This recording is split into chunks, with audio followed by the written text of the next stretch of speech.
네, 대화 시리즈 34번. 네, 34번째 시간이고요. 오늘은 모세 이야기 하고 있는데요. 우리 그 낭독극 통해서 그 주원규 목사님이 또 각색해 주셔서 지난주에 정말 피드백이 많았어요. 우리 그 가람님의 연기에 감탄하지 않을 수 없었다. 전부 다들 어떻게 그렇게 찰지게 할 수 있느냐, 이런 얘기들이. 네, 그래서 모세 이야기하면서 언젠가 모세도 한번 우리가 낭독극에 등장하지 않을까라는 생각도 드는데요. 오늘 너무도 잘 아는 홍해 횡단 사건을 같이 살펴보면서 출애굽기 14장 21절에서 25절, 말씀은 짧지만 사실은 이 서사가 굉장히 긴 내용인데 축약해서 그 핵심 부분만 제가 본문으로 읽고 그리고 여러분과 나누도록 하겠습니다. 21절부터 25절 말씀입니다. 모세가 바다 위로 손을 내밀매 여호와께서 큰 동풍이 밤새도록 바닷물을 물러가게 하시니 물이 갈라져 바다가 마른 땅이 된지라. 이스라엘 자손이 바다 가운데를 육지로 걸어가고 물은 그들의 좌우에 벽이 되니 애굽 사람들과 바로의 말들 병거들과 그 마병들이 다 그들의 뒤를 추격하여 바다 가운데로 들어오는지라. 새벽에 여호와께서 불과 구름 기둥 가운데 애굽 군대를 보시고 애굽 군대를 어지럽게 하시며 그들의 병거 바퀴를 벗겨서 달리기가 어렵게 하시니 애굽 사람들이 이르되 이스라엘 앞에서 우리가 도망하자. 여호와가 그들을 위하여 싸워 애굽 사람을 치는도다. 네. 사실 이 전후에 어떤 일이 일어나는지는 여러분들이 잘 알고 있는데요. 네, 이 사건은 뭐 그 열재앙 이후에 결국은 출애굽의 과정에서 홍해를 만난 이스라엘 백성들, 그리고 생각해 보니 이거 잘못 보냈다 싶어서 쫓아오는 애굽 군대. 그래서 이 홍해를 무사히 건너서 간 이스라엘 백성과 거기에 다 몰사하게 되는 애굽군의 사건을 기록하고 있습니다. 이 사건들을 오늘 우리가 어떤 관점에서 어떻게 볼 수 있을까를 나누고자 하고요. 지난주에 사실 지지난주에 제가 말씀을 열재앙 얘기했었는데, 열재앙은 결국은 제가 그림 한번 더 보여드릴게요. 이게 뭔 그림인가 이제 또 그 기억이 아물아물 하실 텐데, 뭐 피, 개구리, 이, 파리 뭐 이런 것들 보면서 결국은 우리가 하나님이라는 세계를 현상에다 입혀서 이렇게 섞어서 가져가고 있을 때, 그게 사실은 신앙이 아닌, 그리고 진짜 우리가 구하고자 하는 생명이 아닌 피였구나, 개구리였구나, 이였구나, 파리 같구나, 이제 이런 것들을 깨닫는 과정이라고 했고요. 제가 한 가지 더 보완해서 말씀드릴 건, 마지막에 장자 죽음을 얘기하면서 제가 결국은 우리의 영의 죽어 있음을 보게 된다라는 말씀드렸는데, 현상으로 우리가 장자라고 설정해 놨던 것들, 나의 가장 우선이라고 생각했던, 모세 스스로도 하나님이 나를 부르셨지, 그리고 이스라엘 백성은 하나님이 선택하신 장자지, 이렇게 생각했던 그 현상의 장자가 죽는 것을 보게 되는 게 사실은 마지막 10가지 재앙의 끝이었다. 이렇게 이해해 주시면 조금 더 보완이 될 것 같습니다. 오늘은 그렇다면 이 10가지 재앙에 이어서 나오는 이 홍해 사건을 우리가 무엇으로 봐야 되느냐. 사실 10가지 재앙 따로, 홍해 사건 따로, 하나님은 가지가지 기적을 일으키시는구나. 이렇게 보면 사실은 성경의 이 구속사, 구원사라는 이 맥락에서 결국은 하나님이 자기 힘 자랑하는 것밖에 안 되거든요. 그래서 이 10가지 재앙의 연장선상에서 홍해는 무엇을 의미하고 있는가? 맥락은 같을 거예요. 왜냐하면 이 10가지 재앙을 강론으로 하나씩 보여줘서 우리로 하여금 현상의 하나님을 섞으려는, 그게 바로 바로가 믿는 신이거든요. 그래서 애굽하고 이스라엘이 같이 있었잖아요. 애굽에. 그래서 이스라엘 백성과 애굽이 혼재되어 있는 상이 사실 이 애굽 땅이거든요.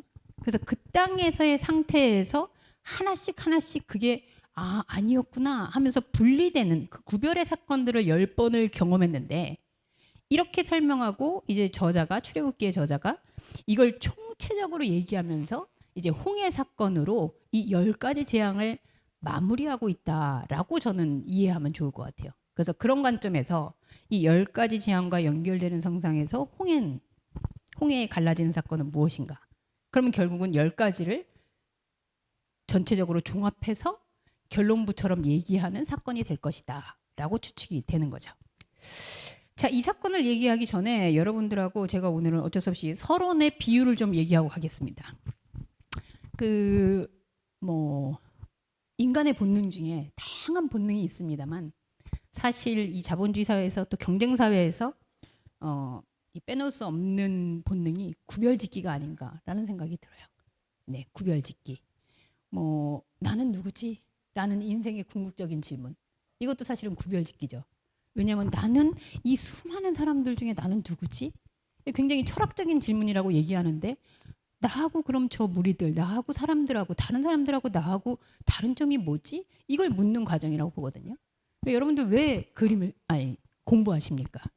그것도 공부라는 과정을 통해서 나라는 사람은 어떤 속성을 가지고 있지? 나는 어떤 것들을 다른 사람들과 구별해서 할 수 있지? 나를 찾아가는 과정이라고 보거든요. 작가님은 왜 글을 쓰십니까? 이제 자기의 표현이잖아요. 나는 누구지? 그래서 내 이야기 그리고 다른 사람들 속의 나, 뭐 여러분들이 아마 하고 있는 일이 됐든 아니면 끊임없이 우리가 얘기하는 뭐 자기개발, 자아성취, 정체성 발견 다 똑같은 얘기로 결국은 나는 누구지? 이거는 결국 나쁜 얘기가 아니라 나라는 사람이 다른 것과 구별되는 점은 무엇인가? 이게 바로 구별짓기의 본능이라고 보는데 우리는 이 구별짓는 본능이 사실은 하나님의 속성이기도 하다라고 저는 주장하고 싶어요. 왜냐하면 하나님이 얘기하는 거룩, 그분은 우리하고 달라라고 얘기하는 것도 하나님과 우리를 달리 구별해서 보는 거잖아요. 근데 하나님이 끊임없이 너희는 거룩하라 거룩하라 얘기하는 것도 사실은 구별을 지라는 건데 뭘 구별지라는 거지? 그리고 구별짓는다라는 건 신앙의 언어로 내려오면 사실은 그게 거룩해지는 거거든요. 그럼 뭐가 거룩일까? 네, 하면서 죄송합니다. 제가 성경책을 안 끼고 다닌 지 너무 오래돼서 네, 그런 게 거룩이냐? 네. 한번 이렇게 생각해 보세요, 여러분. 오늘 물 얘기가 나올 거니까 물이 있습니다. 그러면 우리 이한님은 빨강 물을 하시죠. 그리고 우리 희종님은 무슨 색깔 물 할까요? 파랑물? 네. 그리고 우리 영현님은 노랑물? 네. 유진님은 초록물? 아, 네. 초록물. 우리 가람님은 까막물? 아, 네. 먹물? 아, 보라물. 보라물은 재물인데. 자, 물인데 섞어요. 아마 빨강물과 파랑물이 섞였을 때 보라물 나올 거예요. 네, 속성상. 자, 그러면 이게 아무리 색깔이 다르고 아무리 나는 깨끗한 물이야, 더러운 물이야, 뭐 이렇게 해도 물은 물끼리 섞이는 거죠. 그게 이제 물의 속성이거든요. 그래서 사실은 이게 색깔이 중요한 게 아니고 만약에 색깔이 많아지면 많아질수록 검정물이 될 거예요. 빛의 속성에 의해서, 색깔의 속성에 의해서. 그러나 물이라는 속성 안에는 물기가 있는 거. 일단 물에 녹아드는 거는 물적 속성이 있는 거죠. 그래서 우리는 사실은 이 물 안에 있으면서 나는 달라. 나는 빨간색이잖아. 나는 파란색이잖아. 하는 게 사실은 물에 녹아들어서 있으면 그래서 이 물의 가장 큰 형태를 우리는 지구상에서 바다라고 부르는 것이겠죠. 그 성경에서 물이 나왔다라는 세계는 사실은 이 물이라는 게 어떻게 보면 현상의 모든 속성을 담고 있는 수용체 이렇게 이해할 수 있을 것 같아요. 그래서 그 물 안에 녹아들었다. 물 안에 거할 수 있다. 이렇게 되면 사실은 이거는 물의 속성과 같이 혼합될 수 있는 그 속성을 가지고 있다라는 증거겠죠. 자, 그런데 조금 다른 생각해 봅시다. 여기 빨강물, 파랑물 다 이렇게 물인데 저는 기름이에요.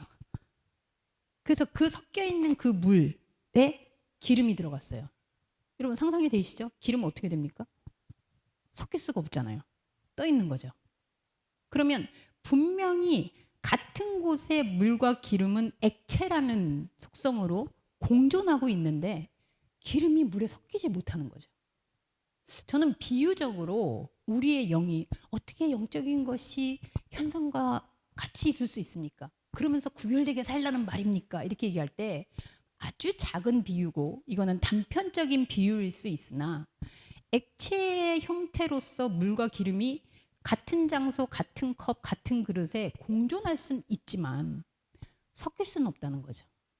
그래서 기름은 물을 자기가 딛고 있는 배경으로 삼을 수는 있는데 자기가 물이 될 수 없는 속성을 가지고 있다는 거예요.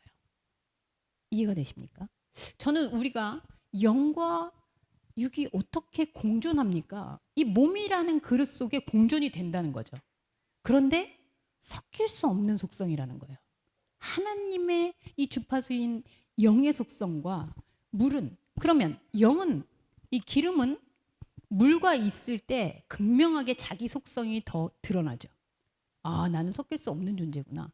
그리고 물이 많으면 많을수록 기름은 더 위로 뜨고 그래서 마치 기름은 물을 바탕으로 딛고 있는 바닥으로 삼고는 있지만 결코 그 안에 빠질 수 없는 존재로서의 속성이 더 드러나는 거죠.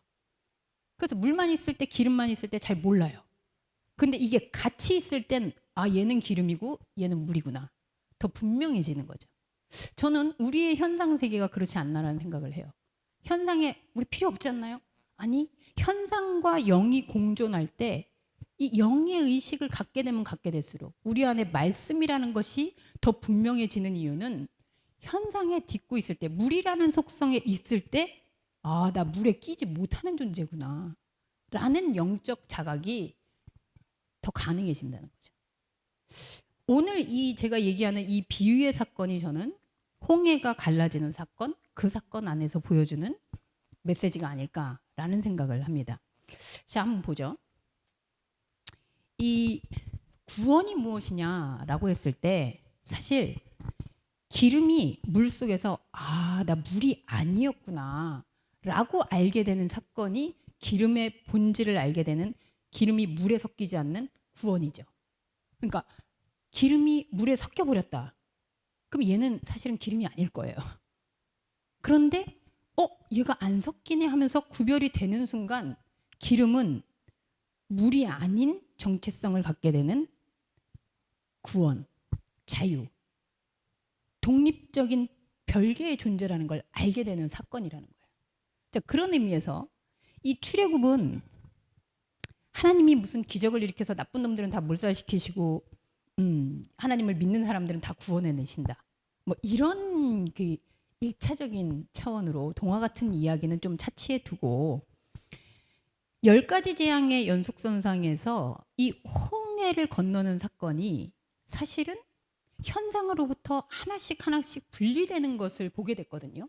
그래서 마지막 10재앙에서 우리가 부르심을 받았어, 선택받았어, 유산을 상속받는 존재야 라고 모세도 가지고 있고 이스라엘 백성이 설정해 놓은 선민의식, 택함받은 존재라는 것이 장자의 죽음을 통해 우리가 장자라고 생각하고 부르심 받은 거라고 생각하고 사명이라고 생각하고 살았었구나를 분리시키는 그 사건이었다면 이 홍해가 되는 것은 바로 이 모든 현상, 애굽이라는 세계에서 갈라져서 완전히 다른 속성을 발견하게 되는 그 발견의 정점에 있는 사건이 바로 홍해에 갈라지는 사건이다. 이렇게 얘기할 수 있거든요.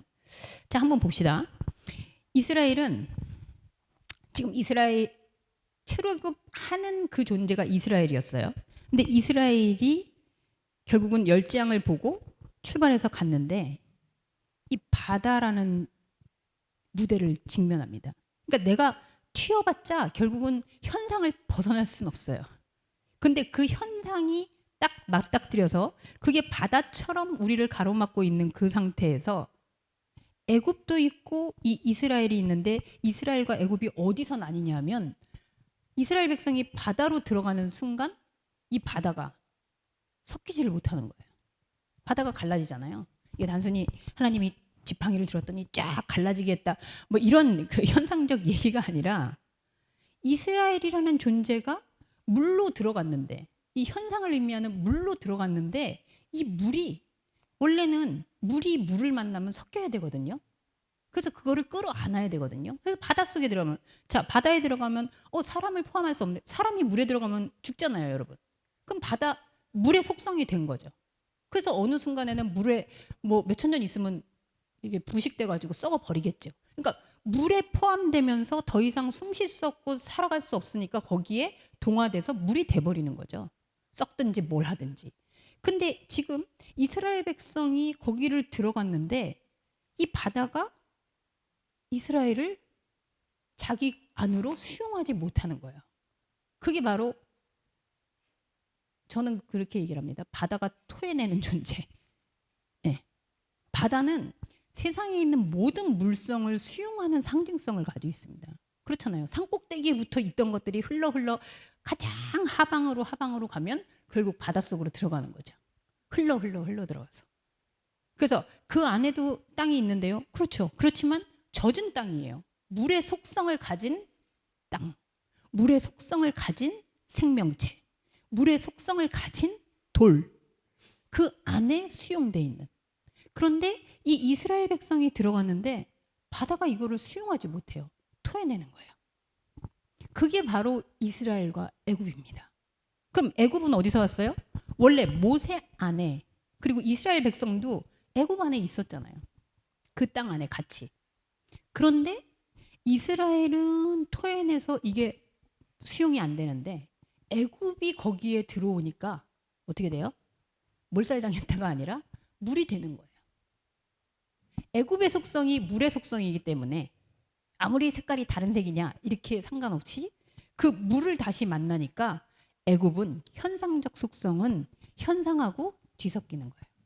그게 애굽이 이스라엘처럼 광야로 가지 못하고 땅으로 가지 못하고 바다가 되는 사건이죠. 여러분 이해되십니까? 네. 지금 이 출애굽기는 애굽 사실은 현상과 하나가 되어서 신이라고 부르고 있는 그 상태에서 어떻게 영적인 자각을 통해 우리 안에서 우리 안에 하나님의 이 속성, 결코 현상이 될 수 없는 속성이 있구나를 발견하는지를 비유로 모세의 회고를 통해서 지금 설명해 주고 있거든요. 그래서 모세라는 인물은 그 안에 사실은 애굽적인 속성, 그리고 진짜 영적인 세계에 이 발견할 수 있는 이스라엘의 속성, 하나님의 속성을 가지고 있는데 10가지 재앙을 통해서 아니구나 하다가 결국은 이 바다 앞에 딱 다시 맞닥뜨려 보니 바다로 들어가서 그냥 섞일 수 있는 속성과 여기에 섞일 수 없는 속성이 우리 안에 있구나. 그게 바로 출애굽의 사건이고 홍해의 갈라짐을 통해서 사실은 물에 녹아들 수 없는 다른 차원의 속성이 우리 안에 있다는 걸 깨닫는 게 바로 진짜 홍해의 갈라짐인 거죠.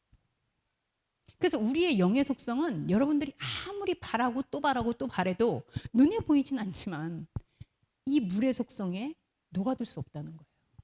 기름처럼 그거는 둥둥 뜰 수밖에 없고 물을 만나면 만날수록 더 내가 물이 아니라는 사실을 알게 되고 현상이 그것을 토해내요. 그 현상이 토해내는 사건을 궁극적으로는 뭐라 그럴까요? 승천이죠. 그 현상에 있지 못하고 분명히 이게 살았는데 죽은 것도 아닌데 우리는 그것을 승천이라고 얘기하기도 하고, 예를 들면 물에서 토해내지는 사건들 성경에 많죠. 가장 현실적으로는 요나. 풍랑이 일고 현상이 이게 문제가 되니까 뱃사람들이 이거 제물로 해서 여기다 바치자. 그러니까 소위 말하면 현상에다가 현상을 먹이를 주자. 그래서 빠져들잖아요. 그래서 요나가 사실은 물에 빠지거든요. 근데 물고기라는 그 생물도 사실은 물의 속성이에요. 물에서 살고 있으니까.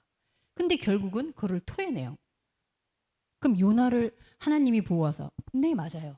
하나님과 연결되어 있는 요나의 이 영적 속성은 물에 들어가 있을 수 없어요. 그래서 물의 생물이 토해내는 거예요. 자, 여러분 다니엘 생각나시죠? 다니엘이 사자굴에 들어갔어요. 안 죽어요. 사자가 그렇죠. 내가 먹어야 될 먹을거리. 사자굴의 속성에 속하지 않으니까 그냥 토해내는 거예요. 불에 들어갔어요. 근데 불에서 타질 않아요. 왜? 불도 사실은 현상의 속성이죠. 현상의 속성이 다니엘을 같이 섞일 수 없는 거예요. 그래서 토해내요. 아시겠지만 다니엘 아닌 다른 인물들이 들어가니까 어떻게 돼요? 단박에 죽잖아요. 불에 타버릴 수 있고, 그리고 사자에 먹힐 수 있고. 그래서 이 다니엘, 요나, 심지어 예수 그리스도, 예수 그리스도도 결국은 승천했다. 이건 하나님이 하늘로 올라갔다. 뭐 에녹도 승천했다. 엘리야도 병거 타고 올라갔다. 이 사건이 기적의 사건을 표현하는 게 아니라 결코 이 물의 속성에 현상의 속성으로 녹아들 수 없는 영적인 존재로서의 이 인간의 하나님의 그 속성을 구별시켜주는 사건들이라는 거죠. 이 홍해의 사건은 바로 그런 사건입니다. 그래서 비로소 애굽이 아닌 이스라엘, 진짜 하나님의 자녀, 하나님의 속성을 가진 그 자각을 갖게 되는 게 바로 홍해의 사건이다. 이렇게 볼 수 있죠. 그런 측면에서 저는 우리가 왜 그러면 이 하나님의 사건을 현상에서 자꾸 찾으려고 할까? 그 오해 중에 가장 근본적인 오해는 창조에 대한 오해라고 생각이 들어요. 어떤 창조의 오해? 자, 창조는 무엇을 한 것입니까? 이한님, 창조란 하나님이 없는 걸 만드셨다. 그래서 빛이 있으라. 그랬더니 빛이 있었다. 뭐 바다가 생겨라. 그러니까 생겼다. 근데 저는 이걸 좀 달리 읽어야 된다고 생각돼요. 하나님의 창조는 무에서 유를 창조해서 없던 거를 만들게 되는 창조가 아니라 구별해내는 창조라는 거죠. 하나님의 거룩한 속성이 이 영의 속성인 하나님이 움직이신다라는 말은 우리가 이게 하나구나 그냥 다 혼돈으로 해서 카오스로 여기에 다 섞여 있었는데 하나님의 말씀이라는 세계가 임하니까 빛이 보이고 빛이 보이니까 이게 어둠이구나. 이게 물이구나. 이게 땅이구나. 이건 먹을 거구나. 이건 안 먹을 거구나. 구별되는 사건이에요. 하나님이 무에서 유를 뭔가를 내가 못하는 건 하나님이 해내실 수 있다. 이게 창조의 원리가 되니까 우리는 없다가 있고 내가 못하는 걸 하나님이 해주고 하나님이 완전히 비서실장이죠. 비선실세가 되는 거죠. 그래서 나 대신 뭔가를 이루어주는 게 창조가 되니까 여기서 오해가 일어나요. 그래서 이 땅에서 뭔가가 잘 많이 생기면 이건 내 능력이 아니고 하나님이 해주셨어요. 이건 하나님이 막아주셨어요. 그러니까 하나님이 항상 우리 치닥거리 하는 분이 되는 거예요. 그게 아니라 하나님의 창조는 원래부터 저희 이 공간이 있어요. 말씀을 듣는 이 시간에는 여기가 빛이 말씀이 있어라 하니까 말씀이 여기서 들리는 거죠. 근데 그 외의 시간에는요. 말씀을 나누지 않는 동안 그냥 공간이에요. 똑같은 공간인데 말씀이 들릴 땐 말씀의 자리라는 게 보여지는 거죠. 이게 구별이에요. 우리 안에 존재라는 안에서 이 구별이 일어나는 게 거룩이고 그게 하나님의 창조입니다. 새로운 피조물, 새로운 땅, 새로운 하늘. 이게 진짜 뭐 마지막 날에는 어디서 하늘이 오나요? 갤럭시에 포함되어 있지 않는 세상이 오는 걸까요? 아니죠. 우리가 새로운 눈을 하나님의 세계를 발견하는 순간이 새로운 세상이잖아요. 그래서 보통 이제 간증하시는 분들 중에 하나님을 처음 만난 경험을 얘기하면 만물이 막 갑자기 살아나서 막 웃는다, 막 손을 흔든다. 평소에도 나무는 있었어요. 근데 그 나무가 갑자기 나한테 막 미소를 짓더라. 이게 뭡니까? 문학적 표현인데 진짜 그렇게 느껴지거든요. 없던 게 생긴 게 아니라 원래부터 있었어요. 내가 현상 속에 있었어요. 하나님도 거기 있는 줄 알았어요. 혹은 몰랐어요. 근데 여기서 구별의 사건이 일어나는 거예요. 나무가 어제 본 나무인데 오늘 그 나무가 아닌 거죠. 어제 본 사람인데 그 사람이 오늘 내가 알게 된 그 사람이 아닌 거죠. 이게 새하늘과 새 땅의 창조의 사건이에요. 그래서 우리에게 오늘도 말씀이 임하면 여러분들 안에서 이게 구별되는 거룩의 사건이 일어나는 거죠. 이게 홍해의 사건입니다. 이해되십니까? 이게 바로 이렇게 해서 홍해를 건넜잖아요. 어디로 갈게요? 마른 땅으로 가잖아요. 심지어 마르다 못해 어떻게 돼요? 물에 섞이지 않은 땅, 광야가 됩니다. 광야는 곧 뭐예요? 사막이에요. 여러분 사막은 왜 사막일까요? 물기가 없어서. 자 그러면 완벽한 구원이죠. 물에 섞이지 않는, 물기가 없는, 현상의 기미가 없는 땅으로 가게 됐어요. 이게 출애굽이거든요. 왜냐면 애굽이 물기 있는 세상, 물과 혼합되어 있는 땅이었는데 물기가 완전히 토해내지고 물기가 사라지면서 이스라엘 백성이 마른 땅, 광야로 들어갑니다. 그래서 이게 완벽한 출애굽이에요. 그러면 이 광야는 물기가 없는, 원래 물속에서 살던 생물들이었어요. 근데 여기로 나와요. 물의 속성이 계속 남아있는 한, 물의 생명력을 유지하려고 하는 한, 이 광야에서 어떻게 되게요? 죽죠. 광야는 하나도 유익한 게 없죠. 죽을 것 같죠. 숨 못 쉬는 곳이고 나는 지금 물속에서 있는 삶으로 나는 지금 이렇게 살고 있는데 그게 내 생명이라고 생각했는데 광야로 지금 튀어나왔어요. 물기가 전혀 없는 마른 땅으로 나왔어요. 사막으로 나왔어요. 죽는 거 당연한 거 아니에요? 죽죠. 그래서 현상적 필요를 채우려던 우리의 기능은 이 광야에선 통하지 않습니다. 죽어요. 사막에서는 아가미로 숨 쉬는 거를 할 수가 없어요. 물의 속성이 아니기 때문에. 그럼 거기서 살아남는 건 과연 뭘까요? 물기 없어도 사는 것만 남겠죠. 그게 바로 구름기둥 불기둥 말씀에 의해서만 움직일 수밖에 없는 이스라엘 백성의 정체성이에요. 그래서 거기가 천국이에요. 그래서 광야가 하나님이 인도해 내신 물기가 전혀 없는 그 건조함 속에 이제는 물의 욕망이라 그러니까 좀 미안하네. 물의 속성으로 살 수 없는 전혀 다른 차원의 생명이 여기서 살게 되는 방식이 되는 거죠. 그게 바로 말씀에 의해서 움직이는 이스라엘 백성의 정체성입니다. 그게 우리의 속성이에요.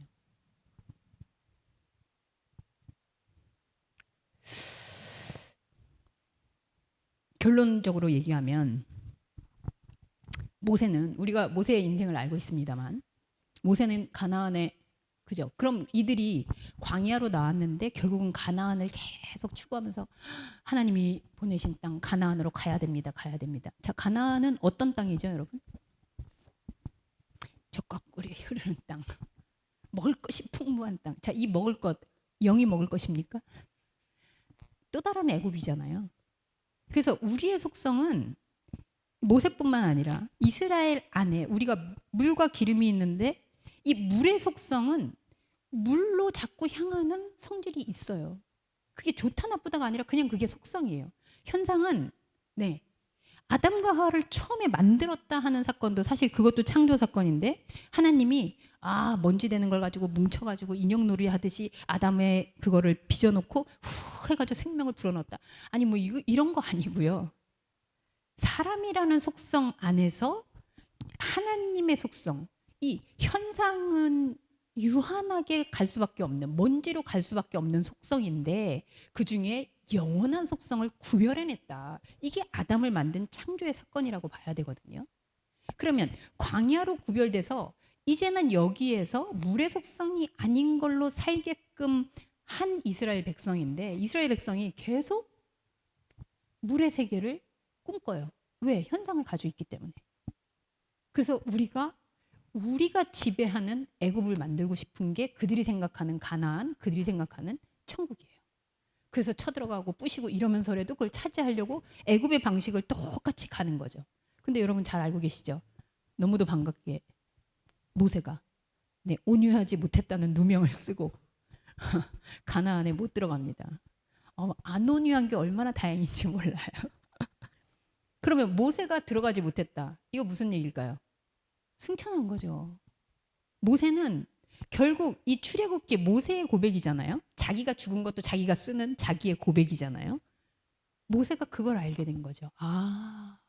나는 처음에 애굽으로 하나님이 나게 하시고 그 애굽에서 애굽의 왕이 되는 게 내 부르심인 줄 알았어. 근데 그게 망했어. 그래서 나 40년 동안 광야에서 찌그러져 있다가 그쵸? 광야에서 사실은 물기 없는 삶의 흔적을 본 거죠. 그랬다가 다시 하나님이 불렀다고 생각하면서도 여전히 애굽의 왕이 되는, 애굽을 꿈꾸는, 또 다른 애굽을 꿈꾸는 가나안, 하나님의 세상을 꿈꾸면서 자기가 리더라고 생각했는데 결국 마지막에 가서 하나님이 보여주시잖아요. 너 그래, 네가 원하는 게 저 물이니? 다시 애굽으로 돌아가겠다는 거니? 모세가 결국은 아니요, 저는 못 갑니다. 왜? 고백처럼 눈은 더 밝아졌어요. 더 예민해졌어요. 건강은 하나도 해치지 않았어요. 더 건강해졌다는 거죠. 비로소 알게 된 거죠. 저 유한한 땅, 물의 속성으로 우리가 지금 건너온 저 홍해로 다시 들어가는 꼴이 되는 거구나. 못 가겠구나. 그래서 모세는 안 들어가죠. 그게 모세의 구원의 완성이죠. 그 구별이 일어난 거예요.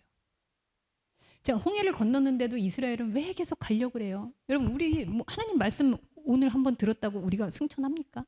물론 승천합니다. 그런데 우리의 현상은 또 현상에서 살아야 되기 때문에, 그런데 우리는 이 현상을 살지만 여기에 하나님이 여기에 우리에게 사명을 주지 않았다라는 걸 계속 확인하게 되는 거예요. 그게 구원이에요. 그게 출애굽기예요. 그래서 모세가 결국은 그 고백을 통해서 구원의 완성을 우리한테 보여주죠. 아, 현상으로 그 애굽의 그 물 속의 속성으로 돌아갈 수 없는 존재라는 걸 이제 완연히 깨달았구나. 그래서 모세는 가지 못합니다. 가나안이 토해내는 존재가 되는 거예요. 그게 바로 모세의 진정한 출애굽이고 이스라엘이라는 의미가 바로 그거라는 거죠. 그걸 완전히 완벽하게 성취하시는 분이 바로 그리스도 예수입니다. 그래서 우리는 오해하죠. 하나님이 자기 아들도 아끼지 아니하시고 죽이심으로 우리가 살아났다. 얼마나 하나님이 우리를 사랑하면 자기 아들을 죽인. 여러분, 저는요, 여러분을 아무리 사랑해도 제 아들을 죽이면서까지는 어려울 것 같습니다. 그래서 여러분들 시험 들지 마세요. 저는 그런 인격의 소유자가 안 돼요. 근데 그 말일까요? 아니에요. 우리가 아들, 하나님의 아들이라고 믿는 그 아들은 하나님의 아들이 아니에요. 하나님이 장자라고 부르는 건 예수의 몸이 아니라고요. 그래서 하나님은 아까워할 이유가 없어요. 이 강을 건넌 다른 차원의 진짜 소멸될 수 없는 그 영이 진짜 하나님의 아들 예수고 그리스도죠. 그래서 그 몸은 죽어요. 근데 여러분 아시죠? 부활해요. 뭐가 부활해요? 몸이 부활합니까? 네, 먹고 마시고 하셨다고 하지만 더 이상 그것은 몸이 아니에요. 왜 아닐까요? 현상에 녹아들 수 없는 몸이 될 수 없어요. 그래서 예수 그리스도의 존재가 부활 이후 다른 존재인 거죠. 우리도 바로 그 부활체인 거죠. 현상을 갖고 있지만 현상에 속할 수 없는, 이게 바로 홍해 사건이에요. 여러분들은 미안하지만 네, 홍해를 건너셨습니다. 홍해를 건넌 거를 잊어버리거나 부인하고 싶은 마음은 될 수 있는데 이 홍해를 건넌 사건을 여러분 우리가 없애기 어려워요. 그게 바로 바울이 얘기하는 흔적일 거예요. 예수의 흔적. 그래서 이 흔적이 결국은 어떻게 되냐? 우리로 하여금 다시 홍해에 빠져들 수는 없다는 사실을 상기시켜요. 그래서 우리도 아마 모세처럼 거기를 다시 되돌아갈 수는 없을 거예요. 그리고 우리는 이 말씀을 통해서 여러분은 계속 그 홍해를 건너고 계십니다. 예수 그리스도의 십자가와 부활은 바로 이 홍해 사건의 완성이죠. 완결판이죠. 현상으로 녹아들 수밖에 없는 현상은 죽음이에요. 그래서 흙으로 태어났으니 흙으로 돌아가는 거예요. 그런데 흙이 될 수 없는 영의 존재는 구별되는 거예요. 이것이 바로 자기만의 애굽, 또 다른 하나님의 나라, 신의 나라라고 불리는 것을 위에 부름받았다라고 생각했던 모세가 결국은 그 나라는 이 물에 섞일 수 없는 이 마른 땅, 광야, 여기에 있는 거였구나. 물에 속할 수 없는 곳이구나. 그리고 물과 있어도 결국은 물이 토해내는 기름 같은 존재가 되는 거구나. 그 사실을 깨닫는 그 홍해의 사건이 바로 우리에게 새하늘과 새 땅, 새로운 가나안 땅, 출애굽의 그 땅이라는 사실을 기억하는 저와 여러분이 되었으면 좋겠습니다. 기도하겠습니다. 하나님, 하나님은 힘이 세서 이스라엘 백성을 그렇게 말을 안 듣는데도 복을 주시고 때로는 먹이시고 입히시고 남의 거를 뺏어다가도 그 땅을 주시고 하는 이런 기적을 일으켜서 말 안 듣는 자식을 계속 사랑하시는 하나님이 아니라 그것이 하나님의 나라라고 믿고 있는 그 세계에서 우리로 하여금 탈출하게 하십니다. 그래서 내가 세상에 있으면 있을수록 나의 존재가 그 세상이 무엇인지를 더 극명하게 알아보는 그 구별, 그 거룩을 말씀을 통해 날마다 새롭게 인식하도록 우리를 이끄십니다. 그래서 우리가 이 자리에 있습니다. 하나님의 말씀이 단순히 기적과 같은 이야기, 우리가 못하는 것을 이루어주는 대변인, 그런 차원이 아니라 현상을 현상으로 보게 하는, 섞일 수 없는, 그래서 내가 현상에 거부당하고 내가 현상에서 있을 수 없는 존재라는 것을, 그것이 영적인 존재라는 것을 알므로 인해 오히려 현상을 편안하게 딛고 서 있을 수 있는, 현상은 현상대로 흘러도 그것이 나와 상관이 없는 일, 아니 그 현상을 통해 나는 하나님의 속성을 더 알아가는 존재라는 것을 확신하는데 부족함이 없게 하옵소서. 이 말씀이 내 안에 녹아들어 영은 영으로 녹아들고 육은 육으로 녹아든다는 사실을 잊지 않는 저희들의 발견된 하나님의 세계가 지속될 수 있도록 붙잡아 주옵소서. 예수님의 이름으로 기도합니다. 아멘.